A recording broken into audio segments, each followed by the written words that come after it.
Hi friends, இன்றைக்கி நம்ம எறா எப்படி க்ளீன் பண்ணுறதுன்னு பார்க்கலாம். எறாவில் மேலே இருக்க தோலை நீங்கள் எப்படி பிரித்து எடுத்திங்கனாலே வந்துடும். அதுக்கப்புறம் அந்த தலையை கிள்ளி போட்டுட்டு மேலே சின்னதாக ஒரு கட் பண்ணி அதுலேருந்து நூல் மாதிரி ஒன்று வரும், அதை எடுத்துருங்க. அதேமாதிரி கீழே அப்படி தான் இருக்கும். இல்லைன்னா நீங்கள் அப்படியே போட்டிங்கன்னா மண் நரன்னு இருக்கும், நம்மளால் சாப்பிட முடியாது.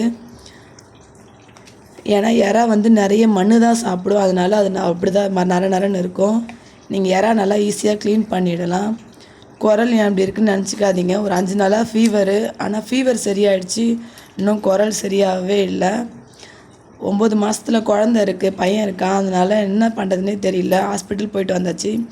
நீங்கள் எதனா தொண்டை சரியாகிற மாதிரி ஹோம் ரெமெடி இருந்தால் கொஞ்சம் சொல்லுங்கள். நான் அடுத்தது காரப்பொடி மீன் தான் வாங்கியிருந்தேன். இது வரிக்கார மீன் சொன்னாங்க. இது மேலே செதில் இருக்காது, ஆனாலும் 2 பக்கமும் நல்லா சிசரில் அந்த வழவழப்பு தன்மையை கொஞ்சம் சுரண்டி எடுத்திங்கன்னா வந்துடும். இதோட ரெக்கை ரொம்ப ஸ்ட்ராங்காக இருக்கும். நீங்கள் நல்லா அழுத்தி கட் பண்ணணும். 2 பக்கம் நல்லா கட் பண்ணி எடுத்துக்கோங்க.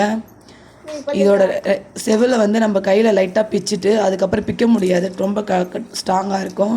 நீங்கள் சிசரில் ஒரு கட் கொடுத்துட்டு அப்படியே பிடிச்சி இழுத்துருங்க, அதுக்கப்புறம் வந்துடும். அதுக்கப்புறம் விரலை வச்சு க்ளீன் பண்ணாலே அது நல்லா க்ளீன் ஆகிடும். இதில் வேறு ஒரு இதுவுமே கிடையாது இதில் க்ளீன் பண்ணுறதுக்கு. இது ரொம்ப ஈஸியாக இருக்கும் க்ளீன் பண்ணுறதுக்கு. இது எல்லோரும் சாப்பிட்லாம். அந்த மீன் நீங்களும் வாங்கி இந்த மாதிரி க்ளீன் பண்ணி சமைச்சு பாருங்கள், நல்லாயிருக்கும். இந்த மீன் சமைக்கிறதுக்கு வறுக்கிறதுக்கும் நல்லாயிருக்கும். இப்போ இதை நான் வறுக்க தான் போகிறேன், அதனால் சிசரை திருப்பி அப்படியே ஒரு நல்லா கட் பண்ணி எடுத்துக்கோங்க வரி வரியாக வறுக்க. அப்போ தான் மசாலா நல்லா ஊறி நல்லா சூப்பராக இருக்கும். இன்றைக்கி நான் காரப்பொடியை வறுத்துட்டு எறாவை பிரியாணி பண்ண போகிறேன். உங்களுக்கு இந்த வீடியோ பிடிச்சிருந்தா லைக் பண்ணுங்கள், கமெண்ட் பண்ணுங்கள், ஷேர் பண்ணுங்கள். அப்படியே இந்த ஹோம் ரெமெடி கொஞ்சம் சொல்லுங்கப்பா ப்ளீஸ்.